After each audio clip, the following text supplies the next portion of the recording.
Yo, what's going on? Welcome to another episode of the It's Needed podcast, where we discuss real issues involving law enforcement and the community. It's your boy Ryan Tillman, founder of Breaking Barriers United, and I am joined tonight by the one and only light-skinned wonder himself, Mr. Oh No, It's the Popo. What is up, my brother? Man, I'm tired because it's like 11 o'clock my time, and it's been a busy day. I've been sick, but as y'all know, and y'all gonna find out here in a minute, we don't miss a recording. We don't miss a recording.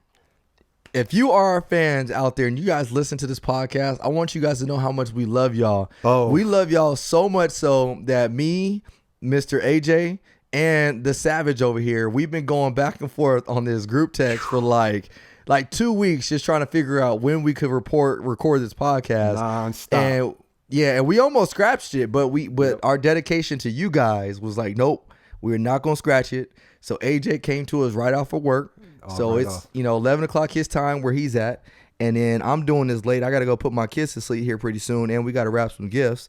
But our priority was to make sure that y'all got a great episode of the conclusion of our 2019 podcast. So I want to just thank y'all for rocking with us. We wouldn't do this, or we wouldn't go out of our way to record this if you guys didn't keep us motivated. And you guys keep us motivated by subscribing, by leaving us comments. So just do us one huge favor. Just leave a comment, leave a 5-star review. Tell us why you guys like this podcast, so that way we can continue to grow with y'all. So that being said, let's roll, man. What's going on, bro? How you doing out there tonight? Man, I'm good. Like I said, I'm exhausted, man. It was a good day, but a busy day, man. For those of you who know me, know this already, but I am last minute shorty. Listen to me. When it comes to Christmas shopping, notoriously known for Christmas shopping on Christmas Eve. But I'm ahead of the game. I'm getting it out all of the way, or getting it all out of the way. I can't even think straight right now. Early, but yeah, man, it's hey, what you get wifey, bro? What you get wifey? I can't say. She upstairs. She probably listening right now. Does she listen to the podcast? She does. She listens to every episode, and if I say something crazy, she'll bring it up. See, I can tell y'all what I got my wifey, because she don't listen. Yeah, what you get? She ain't listening. And even if she did listen to this episode, by the time she listens to it, she ain't gonna know. I got her. Well, at first I got her the J's, so she got those J's, and fair or foul, bro, because she got the J's, and mind you, I wanted the J's, but dog, somebody try to rip your boy off, bro. Like I'm telling y'all this. I've gotten ripped off a few times. I've gotten my car broken into.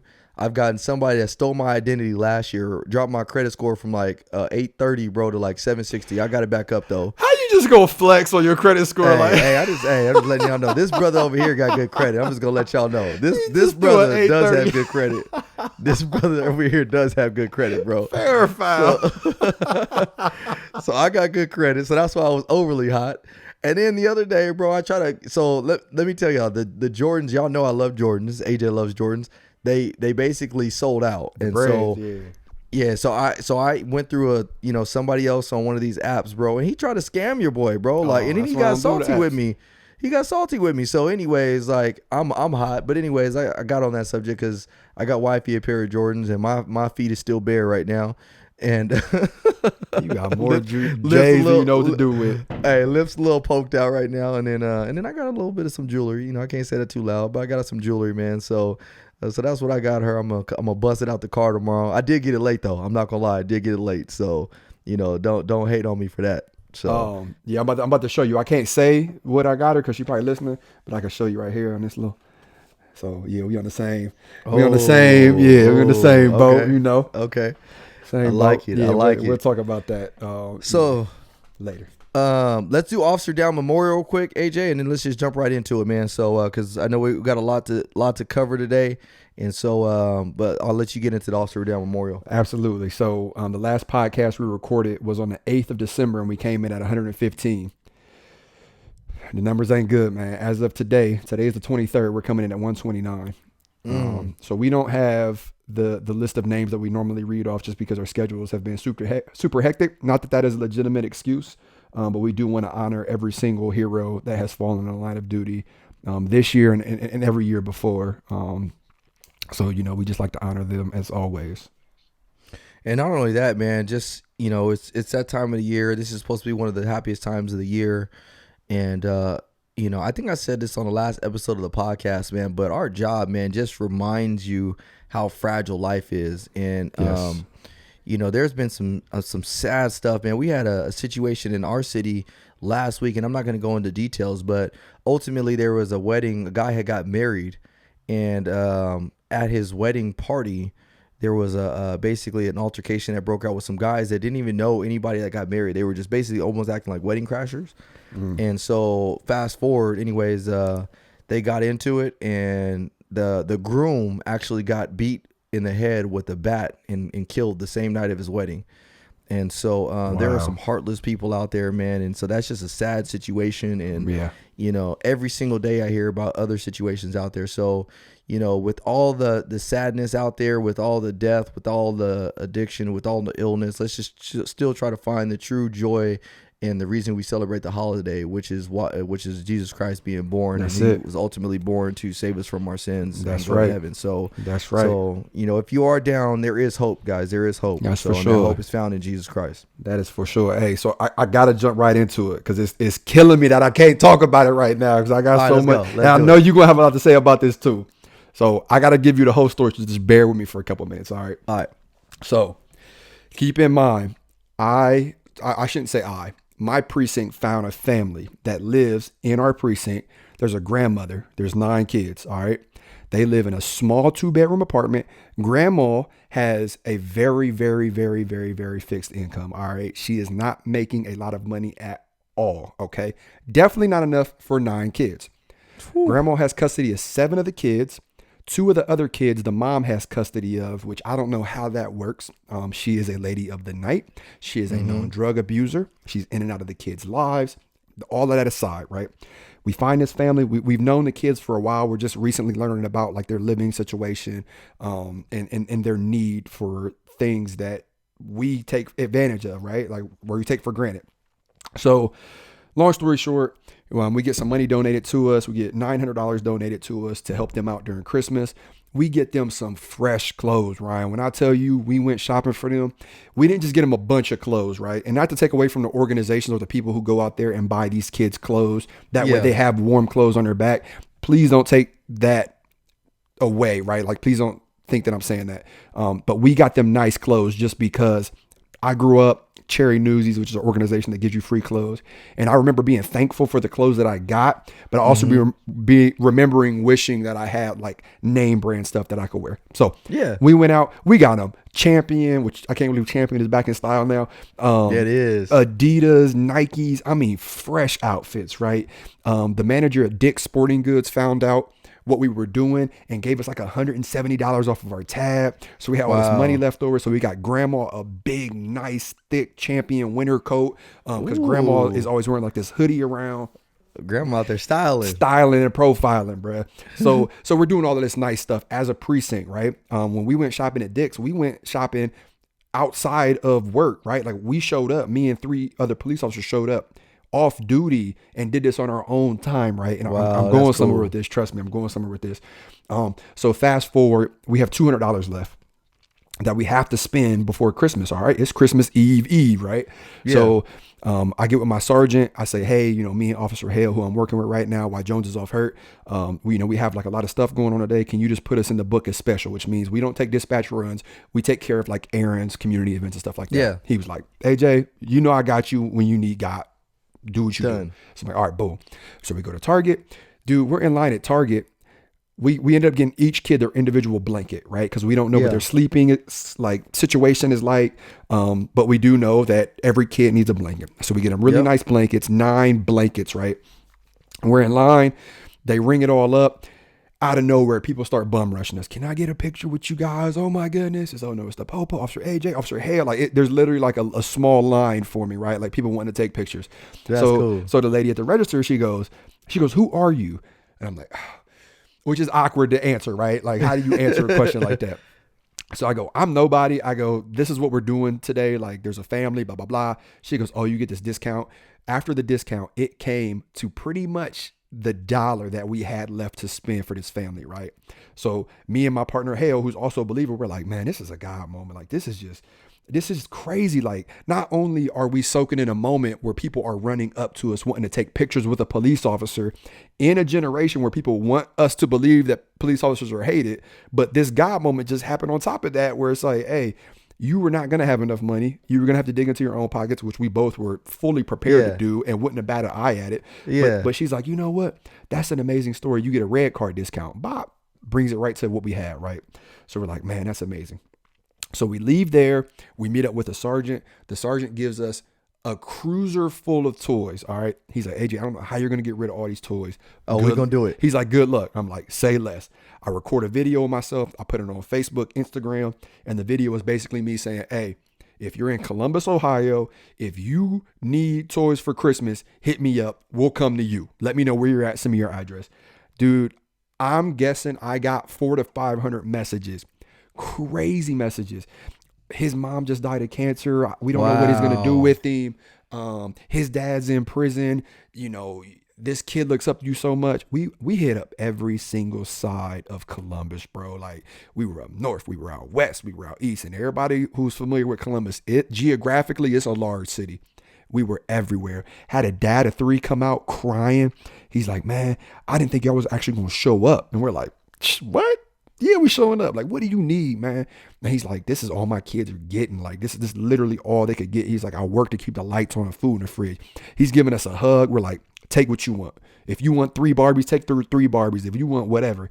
He got his hands full. We're helping him. Afterwards, he's like, can we take a picture?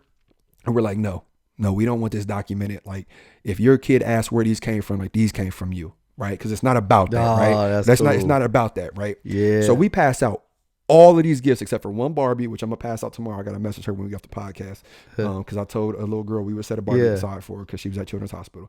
So we leave there, go to another event where 75 police cruisers from all over the state of Ohio met in front of Children's Hospital and turned their lights on and waved, and we played Christmas tunes. Left that event and then went to the local urban hip hop radio station where we do a toy drive every year. Me and the big DJ, right? The big time DJ. And we're there, right? And I'm talking to him. That's my guy, right? Like, City News is my guy. I can't say enough good things about him. So I'm talking to him. I'm talking to the owner of a car dealership who's always there. I'm talking to all these people. And there was a handful of people there who I've never met before, right? Everything is good. I shared the story of today. This is where it's about to get real. All right. Y'all got to excuse me if I get emotional over this because I'm feeling some type of way. So I'm not going to say any names, because I don't want to be that guy, because I don't want to continue to spread this negativity. But I will tell you the story because there's a lesson involved in this. All right. So we're sitting there. Keep in mind there's a guy and there's a young lady. The couple has been there from the start of this event. They've heard every great thing that we've done.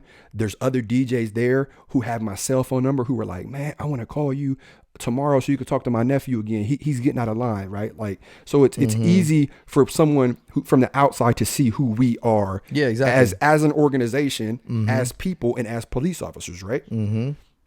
So my man City News, he's like, can we record a promotional video real quick to help some people know where to drop the gifts off before Christmas? I'm like, say less. I'll start it. I'll set the bar high as far as energy goes. Everybody can feed off of me.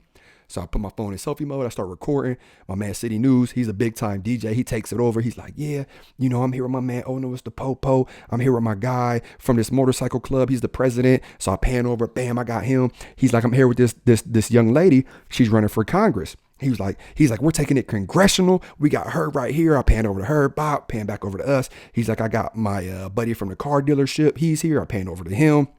We look at it. I'm like, man, all right, this is perfect, right? So we get done.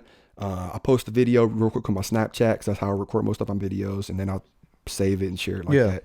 So I don't know, 5-10 minutes pass. We're chopping it up. I'm getting everybody hugs. And this guy who was with the female goes, hey, he's like, let me holler at you outside real quick. So I'm like, all right. But he was kind of like, let me holler at you outside real quick. So I'm like, all right, ain't nothing but a word. What's up with it? So I go outside and he goes, hey. He like kind of punches his palm. He's like, I'm gonna be up front. And I'm like, okay, I hope you will be up front. Like, what's up?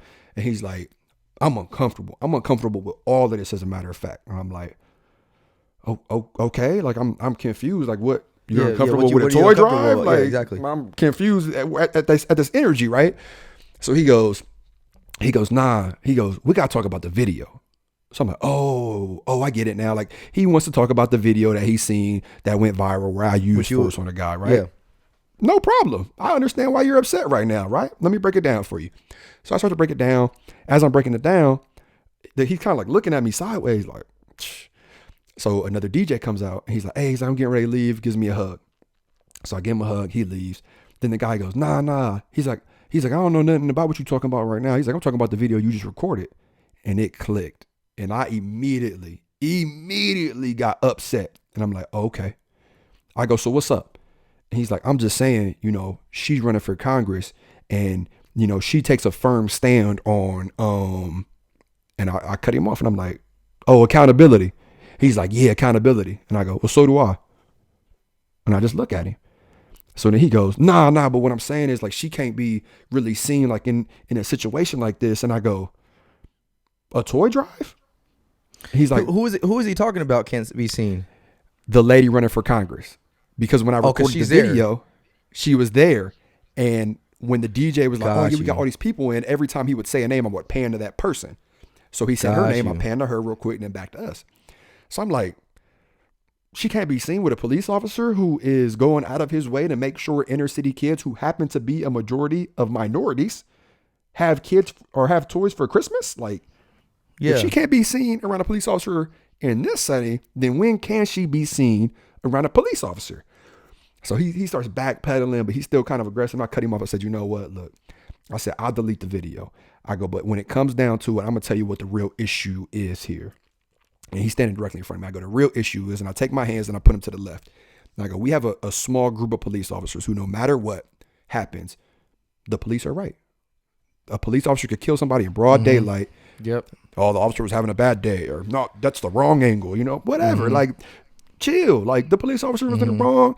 He's in the wrong at the end of the day. He or she is in the wrong at the end of the day. And then I point at him and I go, we got another small group of individuals who no matter what happens, the police officers are racist. The police officers are killers. The police officers are wrong. And no matter what the situation is. And I go, the moment that those two groups could get out of their mind and out of their own little world of negativity will be the moment that we could grow. And I had to walk away with him. And it was so crazy that I had such a positive day. Like, Ryan, listen to me. I'm talking from start to end. I had such a positive day. And this guy just came and said that one thing like, oh, well, she can't be seen in the picture with you because you're a cop and you're in uniform. And he didn't come out and say it, but that's basically what he was saying. And I'm like, the audacity. And I let him have it, Ryan. Like, I'm like, before you even make comments like that, you need to do your research on not only the organization I work for, but who I am as a person and a police officer. And I'm going off. Like, I'm showing you pictures. Like this is stuff that this I never see social media. Like, this is from my own recollection that one day when I get old and retire. So was this guy, was he there? Like was he somebody that has influence, or he was just at the event? He was with her. I'm not sure if it was her boyfriend or if it was like her like business partner or like, so maybe he's with they came together. The person running from Congress. They came together.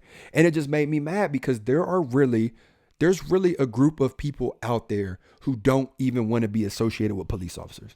So that's what you're saying. So when you're saying that he was referring to like she's big on accountability, and from a negative standpoint, almost like holding officers accountable. So she shouldn't be seen with police officers type. Right. That's where he was coming from. Yes, but it doesn't make sense because that was his out, right? Like that was his way of being able to say, I don't want her in a picture with a cop. That was his politically correct. That was his politically correct way of saying like, yeah, I don't want her taking pictures with cops. Right. And the cool thing is I talked to the DJ afterwards. I called him up and I was like, look, cause we left. Like I was like, I'm out. Like cause this is not going to go well. Like, cause I'm gonna say some stuff. And I left. I called the DJ afterwards. I was like, man, look, this was going on. And he was like, what? He's like, oh, they bleep, bleep, bleep, bleep, bleep, bleep, bleep. He going off, right? I'm like, oh, snap. And he's like, I ain't taking the video down because this is my bleep, bleep shoe drive. I'm like, oh, man. But you know what's funny? Here's what's funny about that whole situation. That situation on face value is a snapshot of what our country looks like right now. Man. And it's so sad, man. Like, I think I told you this, but I don't think I told our viewers this. And I'm not going to go into depth on it just because there's some other underlying issues that's going on. But anyways, you guys know I speak across the country or whatever. Mm-hmm. And never usually got hit up about having like some type of negative reaction to what I speak about. If I do, it's something like just something stupid, nothing crazy or whatever.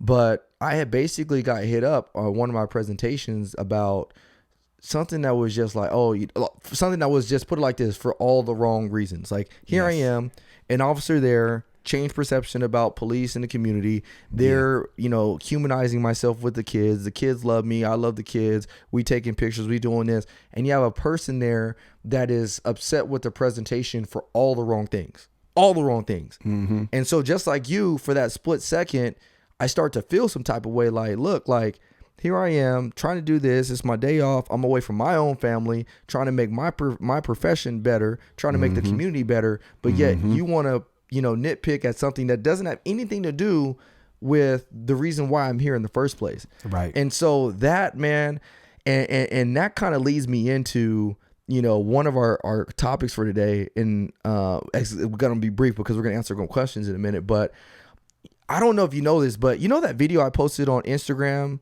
a few weeks ago, which was about the thefts, about basically decriminalizing certain crimes is making, bro, this is sad. And what's crazy is, bro, like that video, I don't know if you know this, bro, but it's had 300,000 views on Instagram. Nice like, crazy. That's major. And, yeah, but the sad part is that I think it's at 300,000 views for all the wrong reasons. And here's what's crazy is like me and Billy been talking about it. Like, if you go on the comment thread, there's thousands of comments, and there's so many negative comments out there. So many people that are out there missing the boat. And I want to address it here on this podcast because we're going to take a snippet of this segment from the podcast and put it on Instagram. But one of the things that people have been saying is I'm only addressing, or that video only portrays black people. I want you guys to understand something, that crime does not have a color associated to it. Crime does not have a race associated to it. What I was displaying in that video is you have people that are so brazen to go out there and commit certain acts against society or people that they don't care about the consequences anymore, because we as a society have basically decriminalized certain things, which is giving them more courage to go out there and do some of the things that are morally and ethically wrong. I posted stuff on, other races doing things all the time. But the sad part about it is when people view that video, all they see is race. Yeah. And that wasn't what the video was meant to portray. It was meant to portray a systematic problem that we have right now. And the other sad thing about it is I have so many people in those comments that are saying, oh man, this looks fun, or oh man, I wish I would have thought about that. Like, where are we at in a society right now that it's fun to just go out and just break into somebody's store, or go into a store and steal something? Right. And the last thing I want to say about that is that people are ridiculing the video from the standpoint of it only portrays black people, as opposed to ridiculing the people that are out committing the crimes. Yeah. Like, that's what's crazy to me, is like, we clearly have a video showcasing people that are committing certain crimes, but yet we don't want to attack what the people are doing. We want to ridicule the person that's portraying these people committing these crimes. Right. And that goes back to your point with this person that was at this event, is like, man, you're concerned with all the wrong things right now. We just went out there and just did so many things for different kids and families across the city of Columbus, but yet you over here worried about who she's taking pictures with. Right. And so if we can't fix that problem in society, then how do we plan on moving forward, to really change things? Everybody talks about wanting to change things. Oh, we need to change things. Oh, we need to change things.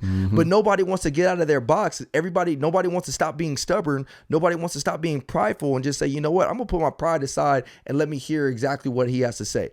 So if you would watch that video that I posted and then go look at some of the other videos that I posted, or actually see what I stand for, you would honestly see that, oh, you know what, his heart is in the right place. Right. And the last thing I want to say is, like, I sat down with a good friend of mine who we don't always see eye to eye on police things. We don't. Like, we just don't. Like, he sees things one way and I see things another way. He's not a police officer. We went to breakfast, me, him, and another dude, and they're really good friends of mine. We sat down, had breakfast, talked about a lot of these issues, and on some of the issues we agree with, on some of the issues we didn't agree with. But the fact of the matter was, we were able to have educated conversations, and we were both able to agree to disagree. And that's what we don't know how to do as a society. Is we don't know how to agree and disagree with one another. 100%. Like, 100%. Just because somebody has a different opinion than you, it doesn't necessarily make that person wrong. It just makes them different. Right. You know what I mean? Me and my wife, we went to, when we were getting married, we had to go to marriage counseling or premarital counseling or whatever. Yep. And one of the things they always talked about was this. It says, you know, men, they see things with blue sunglasses. They hear things with blue hearing aids. Women, they see things with pink sunglasses. They hear things with pink hearing aids. A man may say, hey, I don't have anything to wear. And what that means is he doesn't have anything clean to wear. Whereas a woman may say, I don't have anything to wear. And what it means is I don't have any new clothes to wear. Yeah. Same statement, but they mean something different. And so what I had to learn to realize when it comes to marriage is that just because we may not agree on something, just because she may see something one way and I see something another way, it doesn't make us wrong. It just makes us different. Yes. And so we as a society don't know how to come to that conclusion and be like, you know what?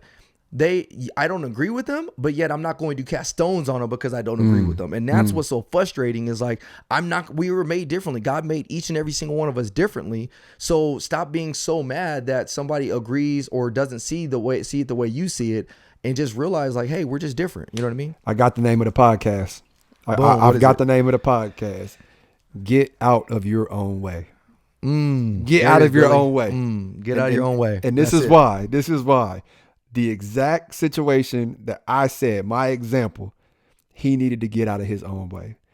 Now, I'm assuming, I don't know this to be true, but it sounded like she needed to get out of her own way as well. Your situation as well. I know your situation. Get out of your own way. And we're going to talk about this a little bit later, but going into 2020, I want you to remind yourself, get out of your own way. Like maybe the reason you aren't reaching as far as you want to reach, or maybe the reason you're not where you want to be in life is because you're that person. You're getting in your own way and you can't see it. Open your eyes and get out of your own way. And we have to surround ourselves by people who are going to tell us, hey, you're in your way right now. You're in your own way right now. You're running on the hamster wheel. Get off of it. And that's what happens when you surround yourself by people who don't think like you, who don't look like you, who don't act like you, who come from different backgrounds, social, whatever.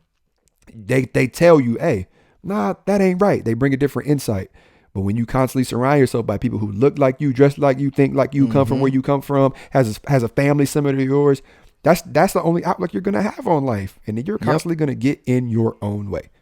I encourage you. I was just listening to a podcast the other day. I encourage you, just like AJ was saying, is go out and experience new things and different things. Yes. Because what you're going to see is that everybody doesn't see things the way you see it. And everybody doesn't want to have the same opinion that you have. You know what I mean? And so everybody talks about, I want to grow. Everybody talks about, I want to be successful. I want to get out of poverty. I want to move out of the neighborhood. I want to do this. I want to do that. And there's nothing wrong with that. We all need to be ambitious. Like, God gave us gifts to go out there and soil the world with the gifts that he's given us. Yep. But how do you expect to go out there and accomplish these things if you don't want to get out of your own way? Yeah. If you don't want to get out of your own box? Yep. I think the reason why me and AJ have been so successful is because we're not afraid to get out of our own box. That's for sure. So, I have friends from all different walks, shapes of life, ethnic backgrounds. I mean, I got my man Billy over here looking like, Harry Potter in his Christmas pajamas. We need a picture here. No, he looked like the kid from what's that Christmas movie they play? You're gonna get your eye out. Yes, bro. He looked like the kid from the Christmas Story right now.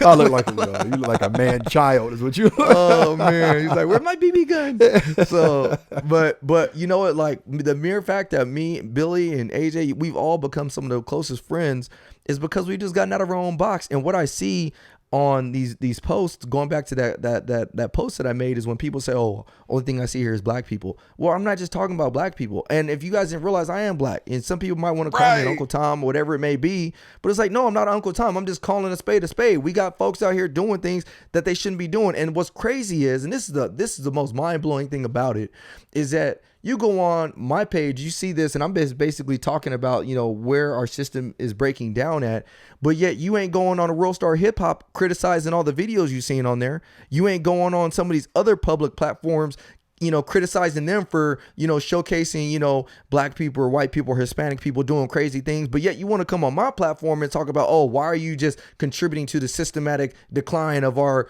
environment that we live in? Like, Like, I'm over here actually telling y'all what's going on and what we need to stop doing in order to progress. But yet all you seeing is that me just pushing out this negative propaganda in your mind, which is not negative propaganda. This is people actually out there doing things that they shouldn't be doing, as opposed to some of these other sites that are out there encouraging people to do it. So, let me get off my soapbox, man, because if I stay on the soapbox, man, we're not even going to get to the podcast. You ready to start the podcast? Get the insurance ready. Do we got 2020 insurance ready? Because we're going to need that. We're going to need the 2020 insurance for sure. You broke. Yeah. You there? That's your bootleg insurance right there. 2020, we getting AJ some real internet connection. We need to call Mythbusters and find out the truth behind this. All right, because I'm willing to bet something on this. So we got some questions.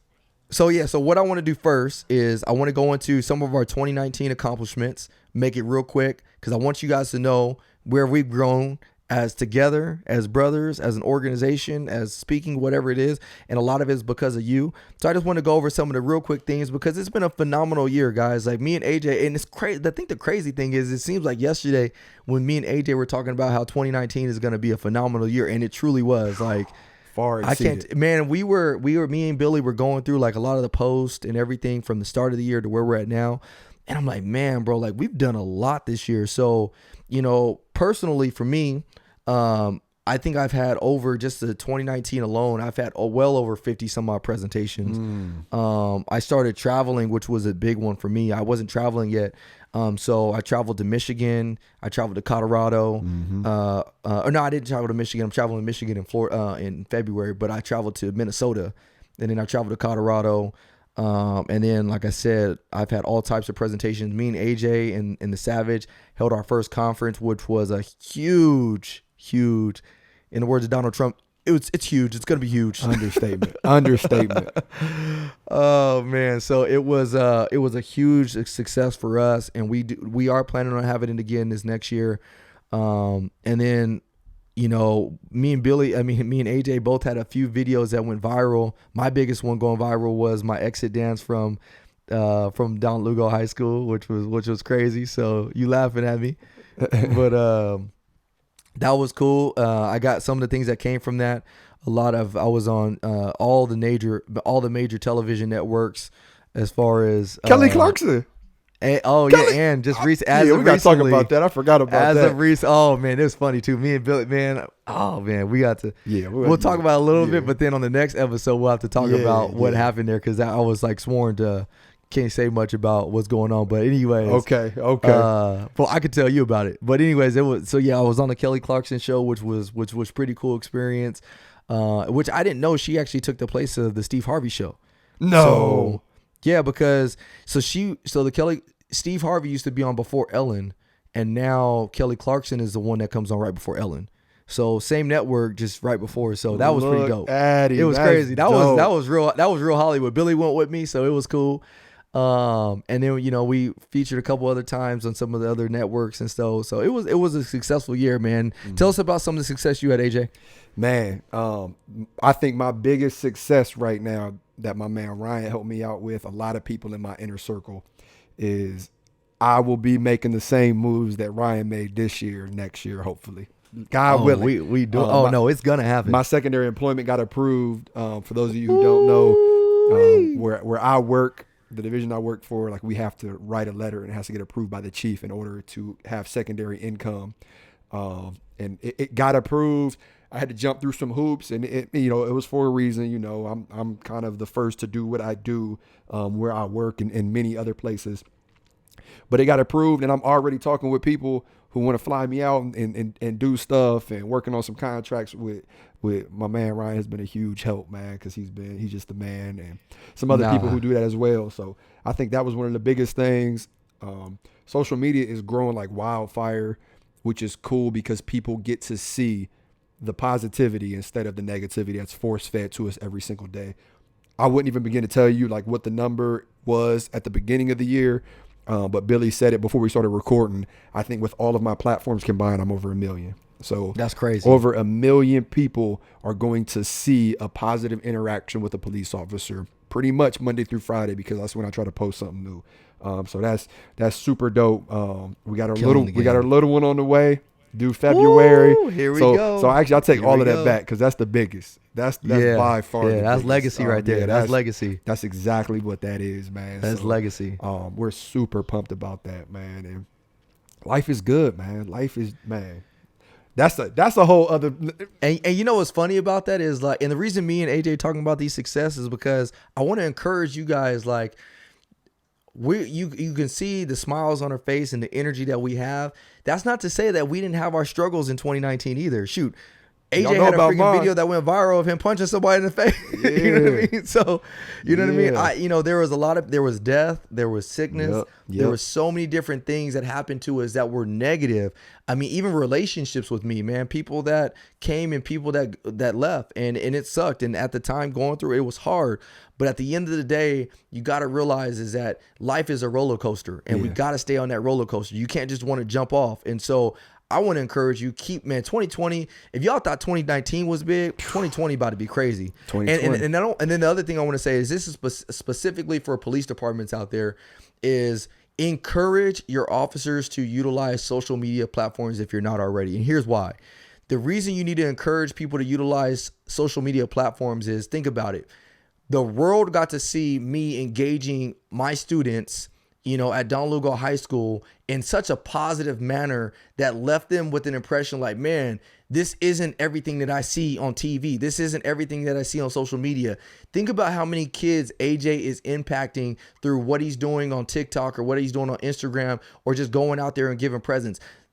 Think about this. It's crazy. You got people that are lining up to take pictures with, oh no, it's a popo at whatever store he's at, and he's a police officer. Right. So, contrary to what the media wants to put out there and say, hey, look, officers are killing people left and right and unarmed people, you also have so many officers that are out there doing good things. So I encourage you, if your agency is not on social media right now, if your agency discourages people using social media, talk to whoever's in charge. Get with us. We will tell you the benefits of utilizing social media as police officers because it's valuable, guys. We are leaving 2019. We're going into 2020 and the world is changing. And if you're not going to change with the world, you're going to get left behind. So I encourage you guys. That's just my little nugget right there because social media has proved to be valuable for not only me and AJ, but for our police departments and everything else 100%. In between. So and then I got one more thing. I was gonna save this until we hit the number that I know we're going to hit. I just pulled it up, and out of every single podcast in America under the government section, right now, we are ranked in the top 100. We're ranked number 60. As of now, we're ranked number 60, and it's down 20. All right, it's down 20 right now. So I'm pretty sure that this.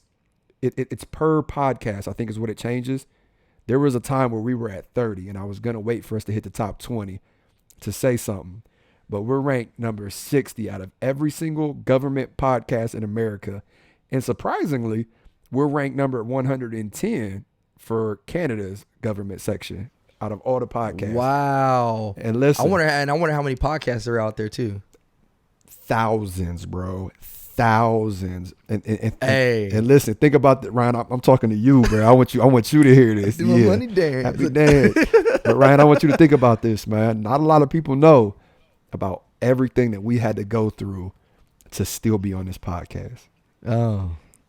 We're not gonna put it all out there. No, they don't. How many times have we been on the phone many times. Yelling not at each other, but just in frustration, like, I can't believe.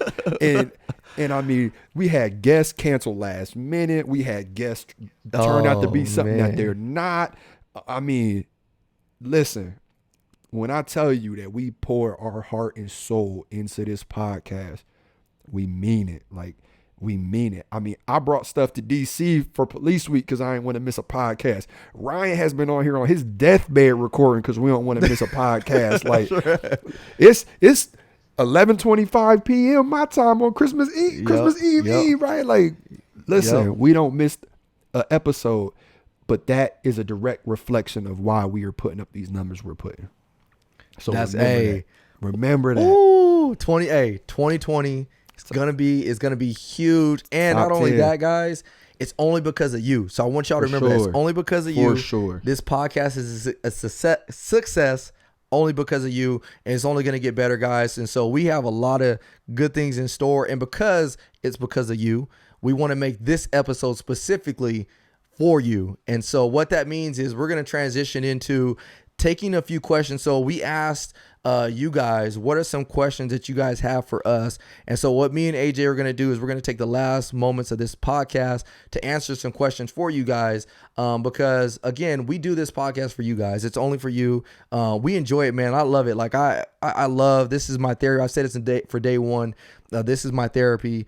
And so what I'm going to do is we'll read a question, and what we'll do is we'll alternate. So I'll read I'm going to throw the questions out there, and then I'll have AJ answer one. I may chime in and vice versa. So there was something else I was going to say before we started this segment. But oh yeah, goal for 2020. We going to break top 20 of that list you just said. Oh, we top 10. Top 10. Top 10. I mean, we were number 30, bro. Like, yeah, top 10 for sure. Come on now. And you guys going to help us get there. So yeah.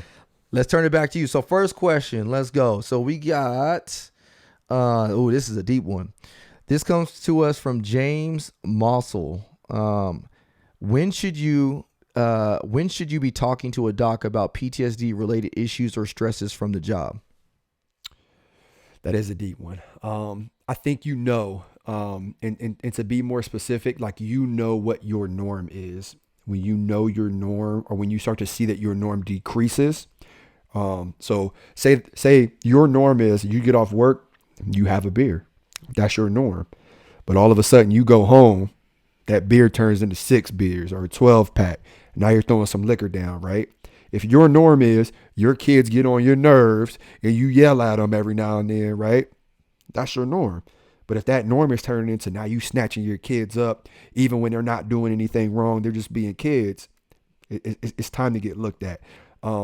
So the fact that you're man enough or woman enough, I forgot the name that he said, I'm sorry, to ask that question says a lot, but you have to take a step back and you have to ask yourself, okay, where's my baseline?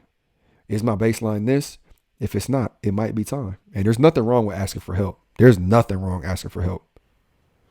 And another thing is, don't wait till it's too late. Like, please, the moment you feel like you need to do something, don't wait till it's too late. I actually just did a class recently about secondary traumatic stress, and basically what that means is, say AJ goes on a call for a dying child, and I was a dispatcher that dispatched AJ to that situation. Yep. So AJ directly was affected by that, situation that happened. But as the dispatcher, the one taking the call, the one that receives the information, I may not have been directly there. I was still there indirectly. And so you may have some type of secondary traumatic stress from that incident. And so what I want you guys to realize is that don't be ashamed to come out and say, hey, look, I'm struggling with this issue. We're human beings. And sometimes I think, we get into that mindset of thinking that we shouldn't be feeling a certain way that we're feeling. No, it's normal. Like, it's very, very normal. And if you're feeling desensitized to something, or if you're not caring anymore about something, then that may also indicate that you might have a problem because you haven't necessarily dealt with the stress. And so that actually kind of leads me into, there was another question, and I'm gonna get into that one right now. And this comes to us from Kaylee Marie, which says, how do you deal mentally with the hard calls you get sent to? Oh, you want me to go first, or you got it? Oh, so I'll take that one first. So The way I deal with it, Kaylee, is I specifically, because of my faith in Jesus Christ, and I cannot overemphasize that. That's what helps me. And so, everybody's entitled to their own belief. My belief is a faith in Jesus Christ, which is funny because everybody celebrates Christmas. Everybody Don't celebrates get me started. Christmas. I had this conversation today. Everybody celebrates Christmas for the most part. I don't want to say everybody because there's some people that don't, but majority of people celebrate Christmas. And the main reason for Christmas was, and if you realize the first word in Christmas is Christ. Was because Christ was born.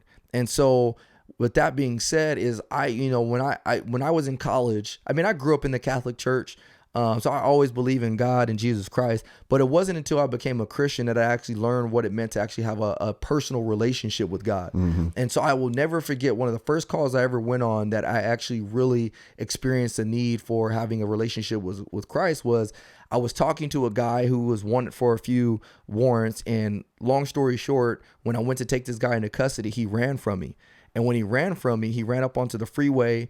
And then when he ran onto the freeway, you know, we had him surrounded. We were going to take him into custody. And he ran smack dab into a car, went 20 feet up in the air, hit the ground. Then another car rolled him over and he was dead on impact. And I'll never forget sitting there questioning myself saying, man, like, what if I could have just tackled him? Or what if I would have just had him seated this way? Or what if I would have did this? I'm over here second guessing myself so much on like what I could have done.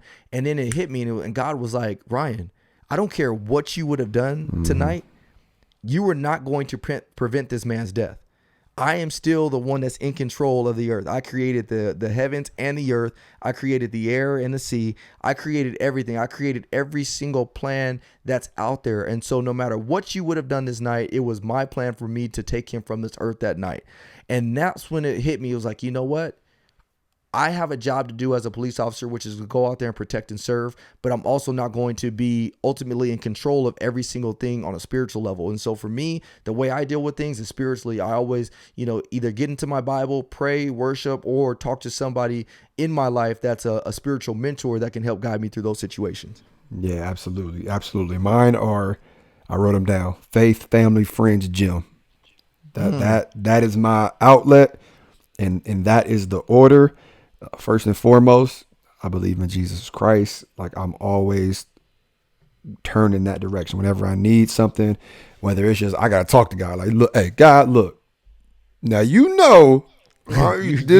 messed up, God. All right, look, whether it's a conversation like that, or a lot of times, you call me what you want, call me crazy, but when I'm going through a storm, I thank God. Like, God, you know what? Thank you. I thank you in advance, because I know when I come out of this, I'm gonna come out of it stronger. I'm gonna come out with a tool that I didn't have before, and this is the missing tool on my belt that I needed to reach that person that was unreached before. Don't get me started, because I'll take you to church. So we'll check faith off. You gotta have a outlet of family, people that you could turn to, and your deepest, darkest secrets. Look, this is bothering me. The ones who know you more than you know yourself, who will tell you, hey, this ain't your baseline. This is not your norm, right? They see you every day. They talk to you every single day. Mine is my wife, my mom, my cousin, my brother. Like, I got some strong family members.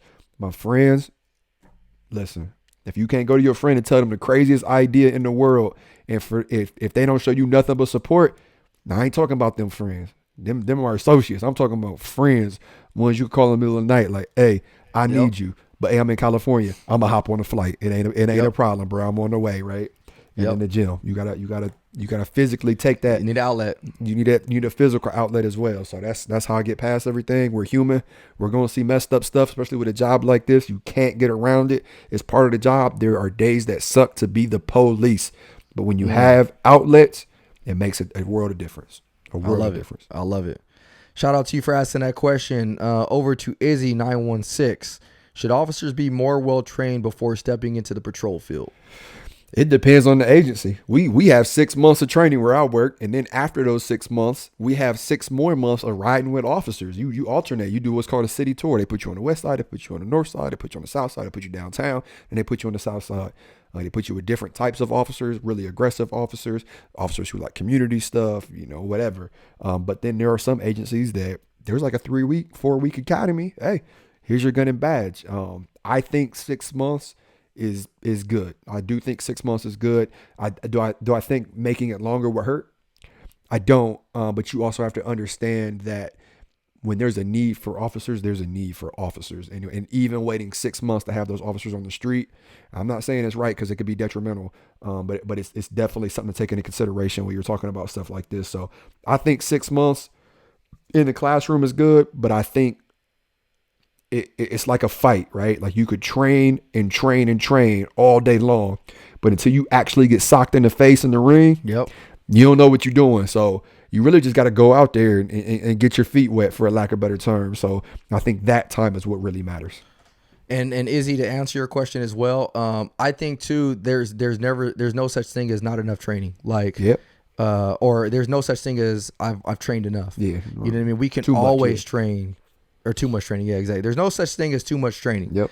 And it's just like, think about the athletes. Like, I wouldn't look like LeBron James is a beast at what he does, but I wouldn't want him to stop training. Right, Like, right, you right, know, right. why would I want him to stop training? We're trying to win a championship, right? Right. So as police officers, you know, we have a obligation to serve our public and the communities to the best of our ability. So if I just think, if I get to a place and I feel like I've just arrived, then that's the moment I start to do you a disservice as an officer, because now I'm no longer honing in on my skills. Yeah. The other thing with that is, you know, the laws are constantly changing. So if the laws are constantly changing and I'm not up to date on those, then now I'm also doing a disservice, because I could be violating your rights and not even realize it because the law changed. And so it is vital that we continue to train.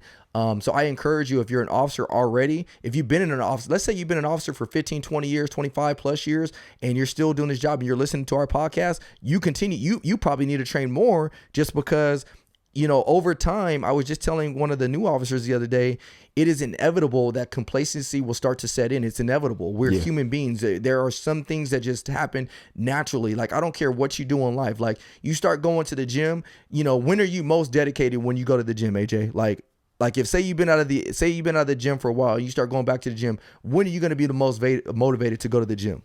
If I'm either upset at something, or if I looked in the mirror and I'm like, yeah, I'm fat. Exactly. So when you first start, you're most motivated because you're like, hey, I need to change. Yep.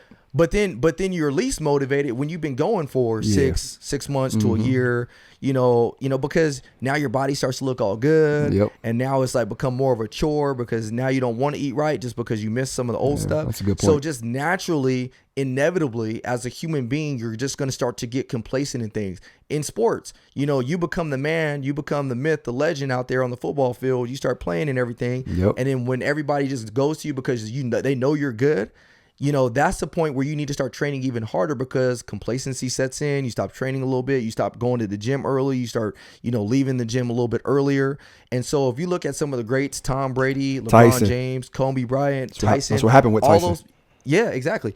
The great ones, with the exception of Tyson, the great ones, he's still great, but the great ones continue to go to the gym. Yep. They continue to work harder. Kobe Bryant, all those dudes, they trained harder and harder and harder because they knew that their bodies were slowing down. So they needed to continue to train harder. So as a police officer, here's a correlation, is that we need to continue to train all the time, even more so, because as human beings, naturally what happens is you start to figure out how to take shortcuts. Like, oh, shoot, I could do this, and, you know, I can get to point A to point B a lot faster, you know what I mean? Or I could get to A to C by bypassing B. And so we start to take these shortcuts, and so it's inevitable. So that's why it's important that we train all the time. So yeah, that's good. Let's see. Let me get to the next one. These are some good questions you guys got coming in. Here we go. So this is from BB6 Mars. Advice on how to motivate myself to start getting in shape / eating healthy for the academy. Oh, listen. You do not want to show up to the academy out of shape. You don't. And not only that, listen. We've said this before. Your life is on the line. Not only is your life on the line, but somebody else's life is on the line too. And not only is that person's life on the line, but there's a third person's life on the line. All because somebody doesn't want to take their physical fitness serious. And let me tell you what that looks like. If a overweight officer shows up to a run and shots start ringing off, your life is on the line. You can't move fast enough. You're a bigger target. Like, you might have a heart attack, right? Like, you might be that out of shape or that unhealthy, right? Like, things might start failing because your adrenaline's pumping and your heart's racing, right? You're the first person, all right? Now, guess what? Now that you fell out, or that you can't hide behind a tree, or you can't get to the tree, guess who has to come rescue you? Me, right? The officer who does take his physical fitness serious. So I'm going to run out of the gunfire. I'm going to grab you, and I'm going to drag you to safety, right? So that's two, right? Now let me tell you about the third person. The third person is the true victim here, right? We're police officers. I'm not saying it's right, but we understand what comes with this job. There's a civilian that you could have saved who is also getting shot at. But the fact that you weren't able to save that person and you took you away from saving that person as well, that person's life is now on the line. If that don't motivate you, you might want to consider another field. And on that note as well, you need to figure out what your why is.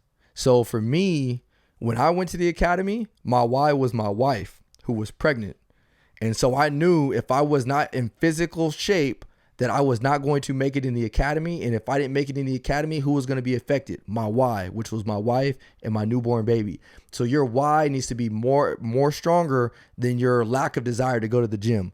Because once you find out what your why is, then you in there. And so, you shouldn't be, and I'm not criticizing you at all, because I know how it is. And, I've been struggling getting in the gym lately as well. That's me now. But at the same, yeah, exactly. Because we've just been, the busyness of life. However, once you discover what your why is, then your why should motivate you to get your butt in the gym and get in there and get after it. So, where are we at on time, Billy?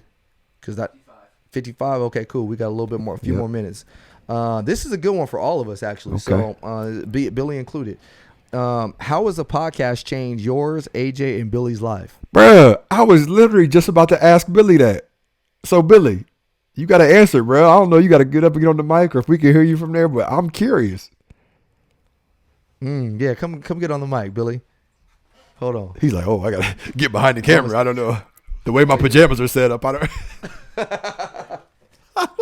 I was hoping these PJs wouldn't be seen on camera, but that's okay.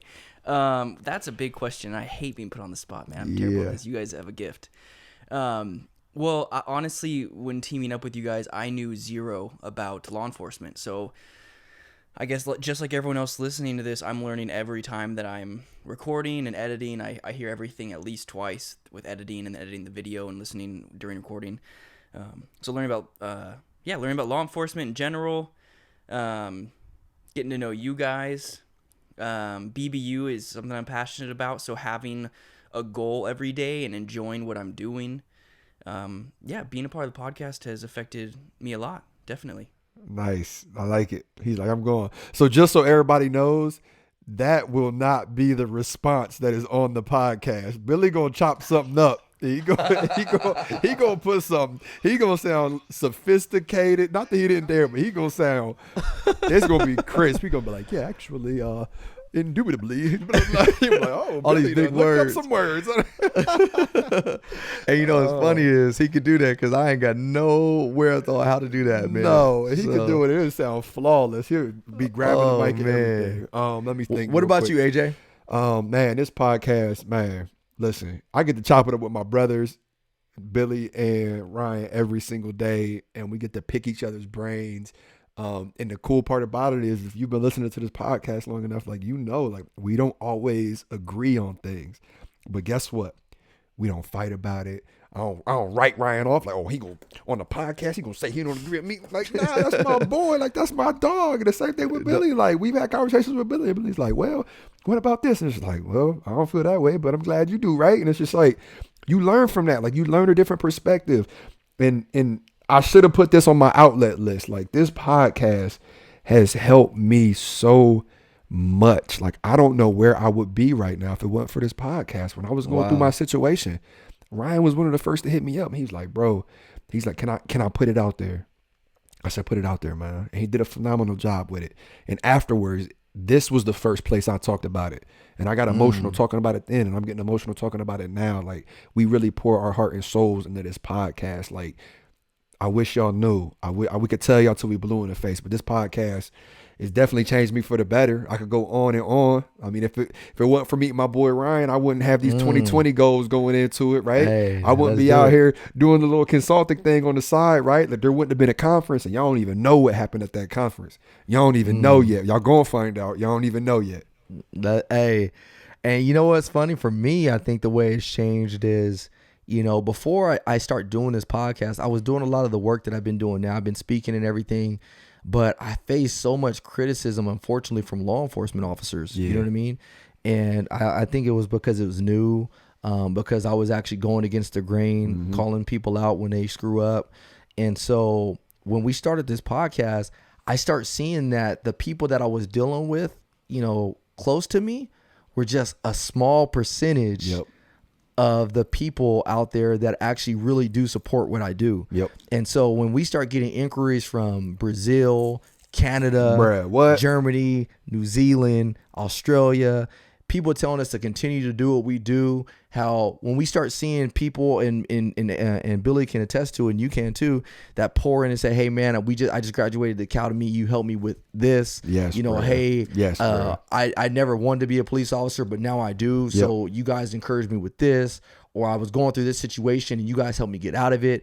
When we had the suicide episode and people were talking about, man, like I listened to this episode and then like right after I listened to it, I told somebody on duty that you matter, and that me and that dude just cried. Like I start seeing like, man, like just us putting on this podcast in this little small studio we got here is truly impacting the world beyond where I live. And so I think the way it's changed my life, it's really opened my eyes to see like, man, we do have hope in this earth. We do have hope in the United States of America. We have hope in the whole world. You know what I mean? And so despite what we may see in the media, despite what we may see on the news articles, majority of people still do care. Majority of people out there want to do better. And so you guys just really just give me more encouragement to do what we do. So that's how it's changed my life. Yeah, that's good. So that's cool. Good. I'm gonna edit mine later too. no, yours is good. Billy, we gonna talk. We're gonna talk, Billy. We got a couple more. We can't get to all of them, but I definitely want to get to a couple more.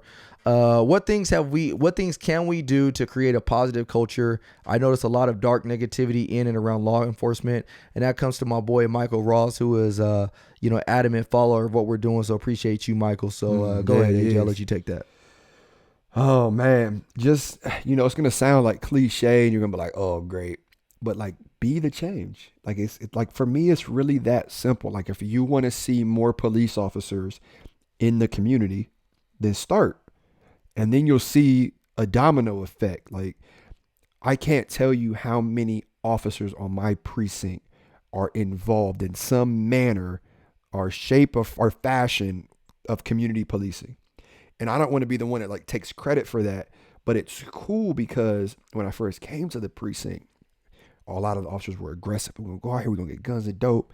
And I was like, let's get it. We're going to get guns and dope. But when I'm not getting guns and dope, I'm about to go over here and play curveball. I'm about to go play with this little Barbie's hair right here, like all of this stuff, right? Like just because like I know the importance of it. And now it's like almost my entire precinct. They're hitting me up like, hey Jay, I'm gonna send you a picture. Like, man, you ain't gonna believe what we just did. And it's cool because you start to change the culture within, right? We could go through classes until we're blue in the face. You could hear me and Ryan talk all day on the podcast until we're blue in the face, but we're not gonna change the culture that you're at until somebody steps up and goes, you know what? I'm going to be that change agent.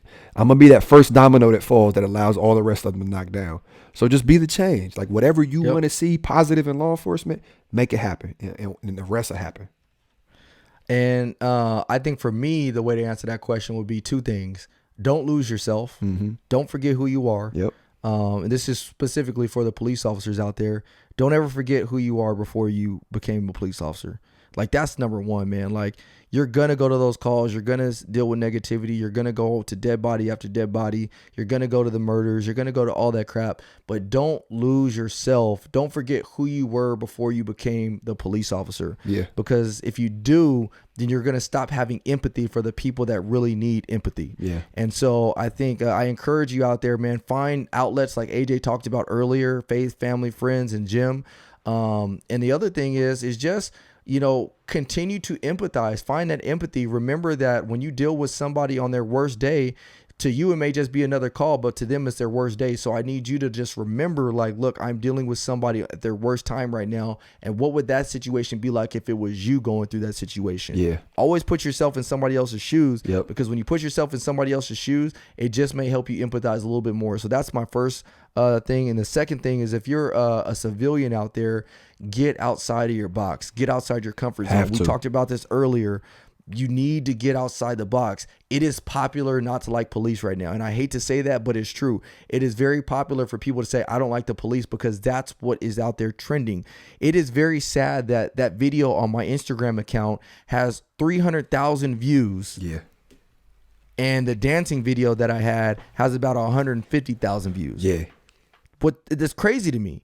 And what that dancing video is just promoting positivity. You know what I mean? Promoting positivity, but that clearly shows where we're at as a society when we're continue to put this negative stuff and we're, bumping this negative stuff up there when it has 350,000 views. That's crazy. So just get outside your comfort zone. If you're a white guy out there, go meet a black guy. If you're a black guy out there, go meet a white guy. If you're an Asian guy out there, go meet a Hispanic guy. Yep. You know what I mean? If you live in the hood, then go to the nice neighborhood and see what it's like to live in a nice neighborhood. Yep. If you live in the suburbs, go to the hood. Yep. And don't be scared. And if you are scared, get somebody who's not afraid to go to the hood with you.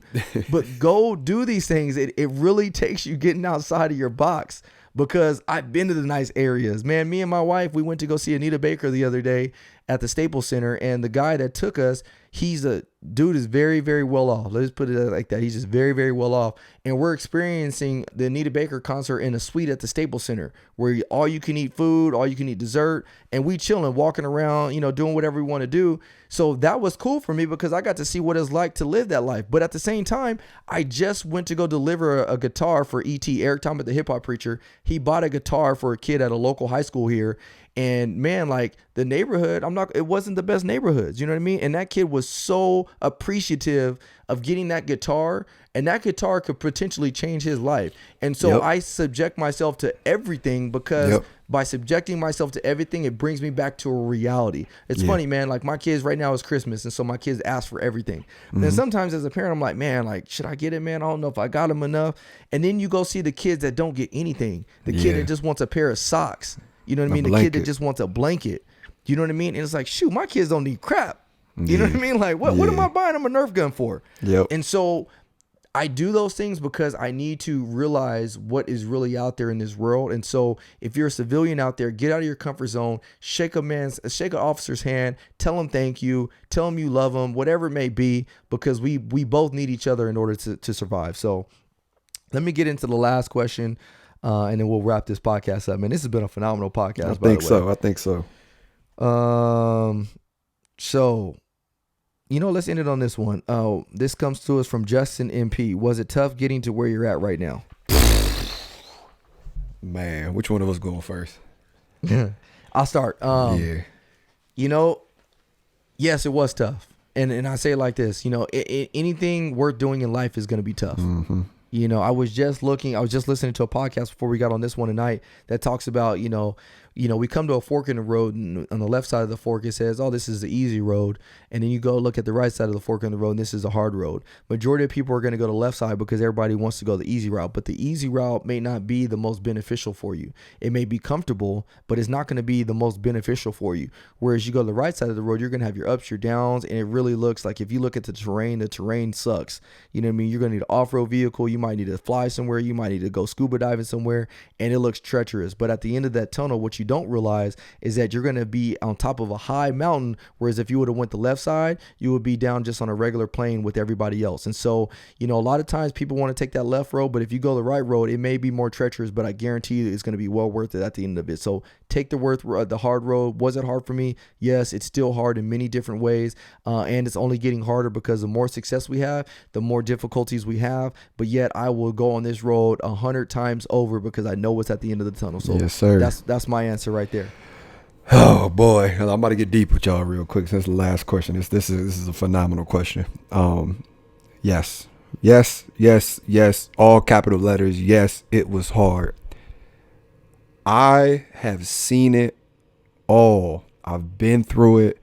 Father abused drugs, sexually assaulted my mother in front of me. She worked 3 jobs, lived in the inner city.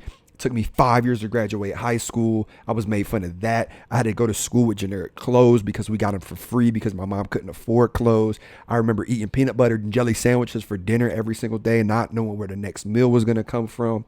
Funerals, I've been told no more times than I could count.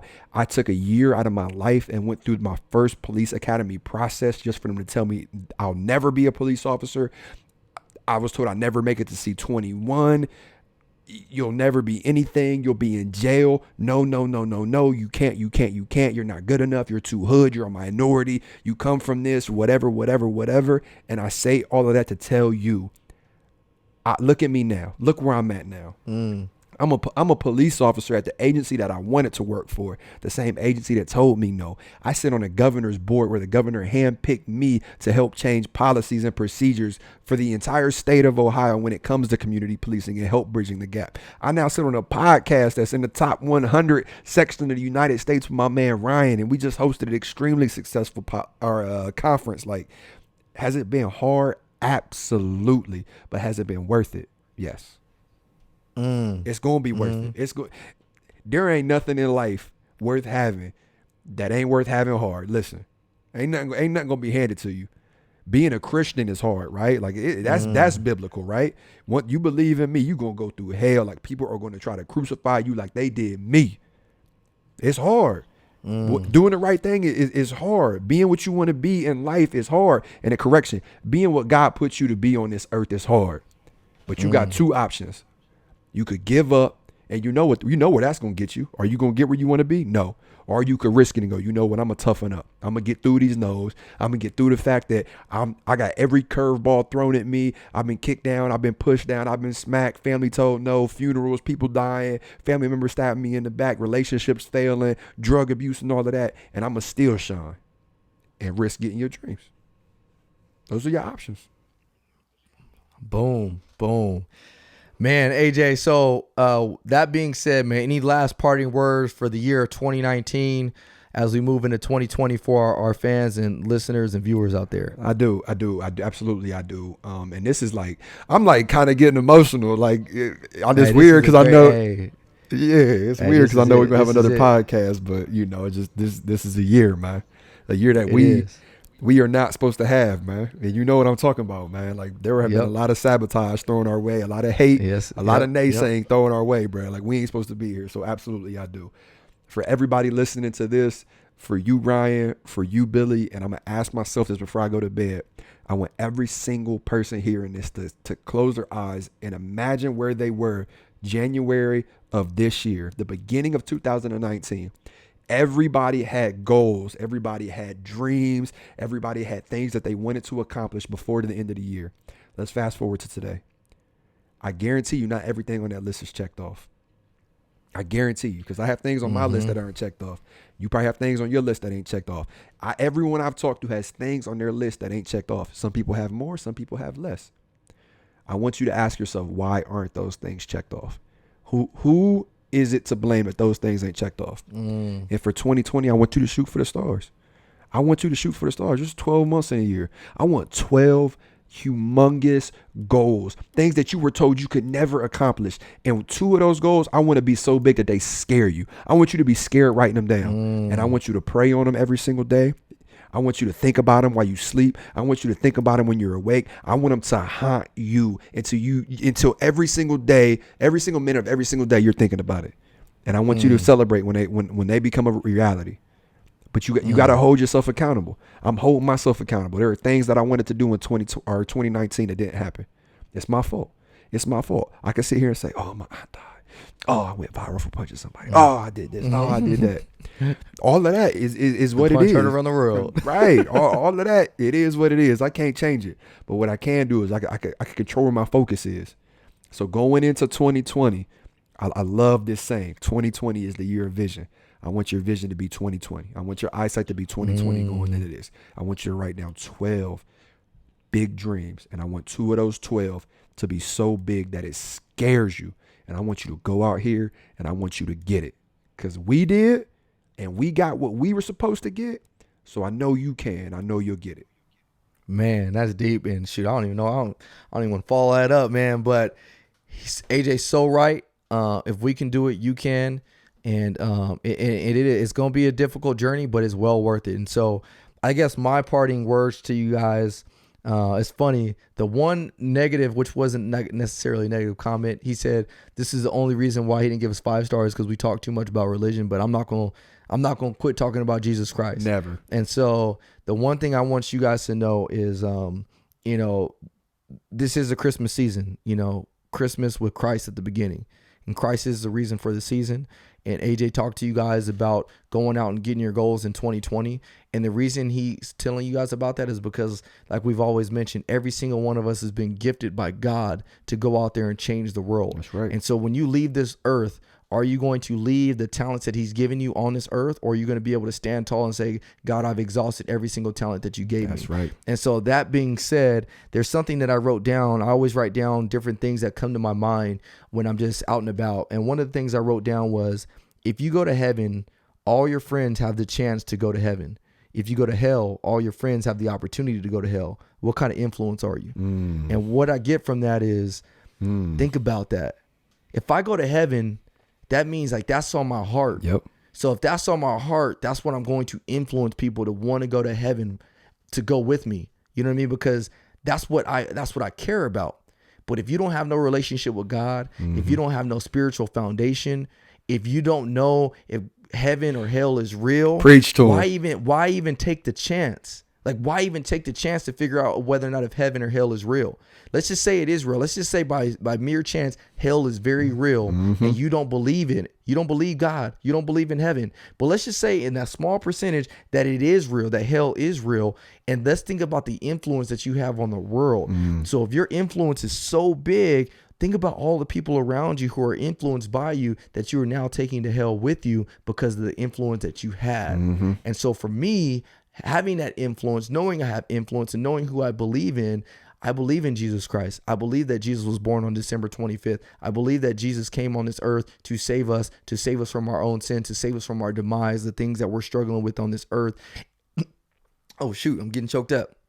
And because I believe in that, I believe he's going to take us with him. And I believe that after we leave this earth, I talked about last week how, this job reminds us how fragile life is. But the great thing about it is if you believe in Jesus Christ, the moment your body is absent from here, you are immediately present with the Lord. And that's where I find my hope. And so just think about the influence you have on this earth, because the influence you have on this earth can literally take somebody to heaven with you. So my parting words to 2020 is not only go out there and get your goals and leave and exhaust all the talents that you've been given on this earth, but what I want you to do is I want you to literally change another person's life by leading them to Jesus Christ. And if you do not know about Jesus Christ, you can know about Jesus Christ. All you have to do is denounce your sins. All you have to do is say, God, I am nothing without you. All you have to do is say, God, forgive me for my sins. I know I am wrong for doing that, but all you have to do is ask for forgiveness. And the great thing about it is he tells you in the Bible, it says the moment you ask for forgiveness, your sins have already been forgiven and you have a clean slate. Your sin has been washed away. So go out there, depart from me and do good. And that's how we do it. That's what my message is to leave the year 2019 as we go into 2020. Go out there, make disciples of all men. Let's do it. 2020 is about to be a phenomenal year. Oh yeah. I'm juiced. Two more things, and then we out of here for the year. Two more things, we out of here for the year. First and foremost, I would never forgive myself if I ain't do this. The number one thanks here goes to BBU. And not only to BBU, but to Ryan Tillman himself. Because for those of you who don't know, listen, we talked about this podcast, and my man has footed the financial cost of this podcast single-handedly. He has gone out here, taking himself away from his family to make some extra income to foot the bill for this podcast. So when we say this podcast is brought to you by BBU, that's exactly what we meant. And I'm not just saying that to say it because that's my man Ryan. I'm just letting you know that's where the thanks goes to Ryan and to BBU, an amazing man, an amazing organization, as well as the Savage, because he has a family, he has a wife, a newborn at the house, and he takes himself away from his family to chop these videos up, and we're nonstop texting him like, oh, can you give me a clip for this? I sounded really good at this part, and can you not make me sound dumb, which is a really hard thing to do, especially for me, but my man Billy does it every single day.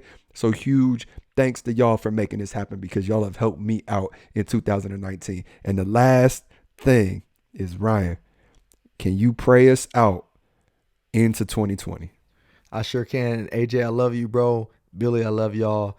I I'm saying like this is the last episode ever. No, this is know, just the man. beginning of many more to come. But I appreciate you, brother. Let's pray it out, guys. So, dear Heavenly Father, we come before you. And, Lord, we have accomplished so much this year in 2020, and it's only because of you. But there are so many people out there right now that are hurting right now, that are sick, that are dealing with PTSD, that are dealing with depression, suicidal thoughts, dealing with family members that are on their deathbed right now, dealing with just the thought of, what's next, Lord, or they didn't accomplish the goals that they wanted to, they set out in 2019. I just ask right now, Lord, that you would just restore everybody to the mindset that they need as we move into 2020. And at the end of the day, Lord, if it is your goal and if it is your blessing to bless us with another day, if we wake up tomorrow, I just ask that you allow us to be thankful. Your word says it, Lord. It says, be anxious for nothing, but through all things with prayer and supplication, make your requests be known to God, and you will give us the peace that surpasses all understanding. Right now, Lord, there's people out there that don't know why they're in the circumstances they're in, but what we do know and what we do have our hope in is that you can give them peace that surpasses that situation, Lord. So I ask that as we move into 2020, not only do you motivate me, AJ, Billy, and our families, not only do you protect the precious baby that AJ is going to have here in February, but I also ask that you go before us to everybody that's listening to this podcast and restore them right now, Lord. Remember and remind them why you love them so much. They may feel like they're not loved right now. They may feel like they're disliked right now, but I ask that you would just comfort them and know that you have a love that just covers them more than any other human being could ever possibly give them. So I love you, Lord Jesus. I thank you so much. I ask that not only do you allow me, AJ, and Billy to change just our communities, but I hope and pray that you allow us to change the world and change the world so that way we can go out there and make disciples like your word says. So we love you. We thank you. We give you all the thanks, praise, and glory for it's in the one and only Son, Jesus Christ's name. Amen. Amen. Amen. Hey, boom. There it is, Billy. Peace. We'll see y'all next year.